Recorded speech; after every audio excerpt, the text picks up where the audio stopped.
บายดีบทุกคนวันนี้มาอยู่กับนะยี่นะโอ้ยมื้อนี้ยี่สิพามากินนี่มาม่ามาเลเซียกับเห็ดเข็มเป็นมาม่ามาเลเซียที่แบบบ่แม่นเส้นสีดำเป็นเส้นอะไรทำไมเนาะเสี่ยวซองมาให้เบิ่งนี่เป็นมาม่าเผ็ดเกาเป็นมาม่าเผ็ดมาเลเซียเนาะทุกคนนี่ก็จะเป็นเครื่องปรุงของข้าเจ้าเนาะเสี่ยวเครื่องปรุงของข้าเจ้าใส่เลยทุกคนอุ้ยมี4ห่อพุ่นนะหรือว่าสิมากินเป็น ASMR วะโอ้ยนี่เอาเครื่องปรุงทอดใส่เลย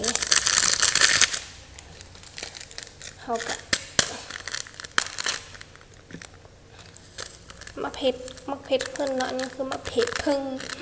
อันนี้คือมะเผ็ดเพิ่งมะเผ็ดที่1มีมะเผ็ดที่1แล้วก็มะเผ็ดที่2ครับมะเผ็ดที่2มันเผ็ดตึมอีกว่ะจังได๋ห่วยไปเลยโอ้นี่ทุกคน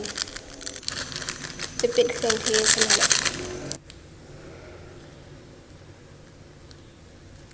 นี้ก็ได้นี่แล้วเนาะทอกเสร็จเรียบร้อยละจะมาคลุกเข้ากันสีมันก็จะออกสีแดงๆแบบนี้เนาะมันมีมาม่าเผ็ดมาเลเซียมันมีหลายแบบนะทุกคนเนาะมันมีแต่เป็นเส้นสีดำมันมีหลายแบบเลยทุกคนเด้อคือกินมันโคตรหอมเลยทุกคนเดี๋ยวเขาซีมานี่เลยซิมกันเลยมันสิเป็นรสชาติจังไหนยังบ่เคยกินอยากเทื่อได้นี่ผู้ดีไปเห็นเนาะมันมีหลาย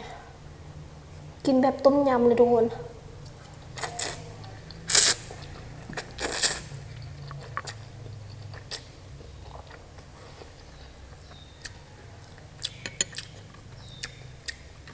โบเผ็ดปันใดนะทุกคนเนาะ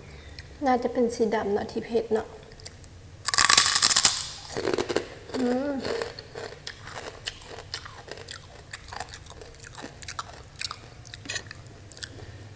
คือแซ่บให้ทุกคนไปลองซื้อมาเลยแซ่บวิธีหอมแบบต้มยำเลย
สำหรับคลิปนี้ก็จบกันแล้วเนาะ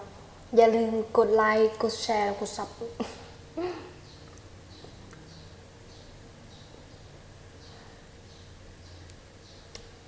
สำหรับคลิปนี้ก็จะจบเพียงเท่านี้เนาะเผ็ดหน่อยหนึ่งทุกคนอย่าลืมกดไลค์กดแชร์แล้วกด Subscribe ให้ดีนี่เด้อเพื่อเป็นกำลังใจให้ดีนะจ๊ะบ๊ายบาย